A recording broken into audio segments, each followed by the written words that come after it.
For today's double review, we have two short and sweet takes on modern retro goodness with Iron Meat and Alruna and the Necro-Industrialists.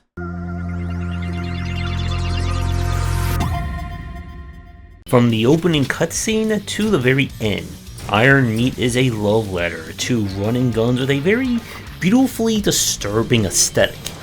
When an extra-dimensional threat known as Iron Meat starts turning everything into very weird mishmashes of, well, Iron Meat, you must run and gun your way across the levels in order to save the world. I really do like the aesthetic of this game. There are some really impressive backgrounds, and especially boss designs to go with it. As per our gameplay, this is as pure of a run and gun as one can get. You'll be running from left to right, down to up, and maybe sometimes right to left, to shoot your way through a variety of levels. You'll get access to different weapons. Each one can be upgraded if you pick up a copy of it, and as per Contra rules, take a hit, lose a life, and you'll lose whatever is your currently equipped weapon. The levels themselves are very simple in this respect. If you're looking for like an evolution or an iteration on running guns, you're not going to find that here, and that may be the most disappointing point about Iron Meat. Part of the issue that I have with Iron Meat is that the level design feels a little bit inconsistent. Some levels felt harder than others, some felt easier than others as I got near the back half of the game. This is not helped by some kind of inconsistent bullet patterns for some of the enemies. As a good example, there are Grenader type enemies who they'll throw a grenade at you. Sometimes that grenade will explode into kind of like a slightly tracking kind of ground blast, and sometimes it doesn't. And there is no tell when the enemy is throwing it as to which one you're going to get. And a lot of this just comes down to pattern memorization, but it can still feel cheap as you're playing the game for the first time. The game really loves high tracking shots, especially from some of the advanced enemies and bosses near the end. And if you're not already kind of in the middle of dodging or preparing to dodge it, you can enter these situations where there's nothing you can do to avoid that shot. You are going to get hit.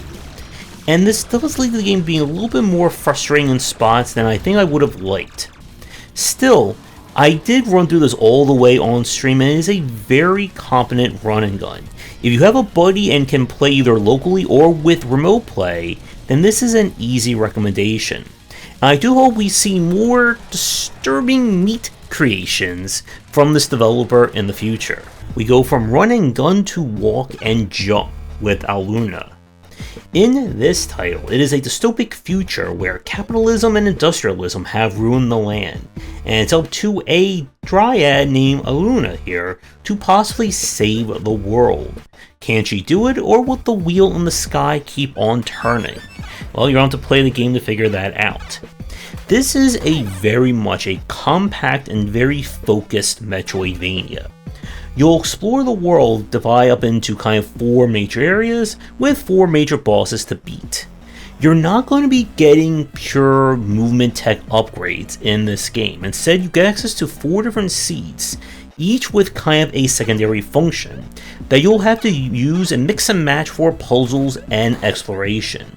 Exploring the world is a major point about this game. You have both your air dash as well like a charging super jump out of SMB2, and there are multiple hidden secrets, alternate areas, and the game is built heavily on sequence breaking. And clever players can figure out ways to kind of do the different dungeons in different orders to some extent. The game does feature multiple endings, and you will be challenged by this one. Now, if you're looking for a very movement tech-centric Metroidvania, this is not that game.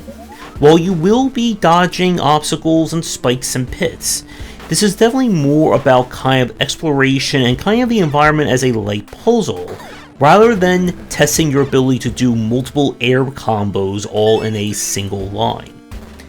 If I had an issue with this game, there's kind of 2. The first one is that I ran into this kind of problem where if I attack and move at the same time, sometimes the kind of attack carries you when you don't want it to. This can lead to you kind of running into an enemy. You have very little in terms of iframe after damage, and it is quite possible just to die by getting stuck in an enemy model in a few places. When we finished the game, I was trying to reload it to go for like the true ending, and it wouldn't allow me. I don't know if that's a bug or a feature for this. Still, this is a very compact Metroidvania. It does everything that it's set out to do, and it is certainly not on the lengthier side. You should be able to finish this game within about an hour or two, if you're not going for like all secrets. And it's a really great kind of encapsulation on 2D and Metroidvania design. So if you're a fan of Metroidvanias and looking for one that is not going to challenge you with length, but with a variety of things to uncover and mastery, then definitely give this one a try. With that, we're going to wrap up this double review here. Both games were played with press keys provided by the developers. Let me take a look at your game for a future stream and video designed to involve plants, meat, or any kind of jumping left and right. Please reach out. Let me know what you think about these games down below, and thanks for watching, and see everyone in the next video. Thanks for watching, and a special thank you to our Patreon supporters. If you enjoyed the video, do the YouTubing stuff, be sure to visit our Discord and Patreon, and you're interested in more in my thoughts on design, check out my game design books.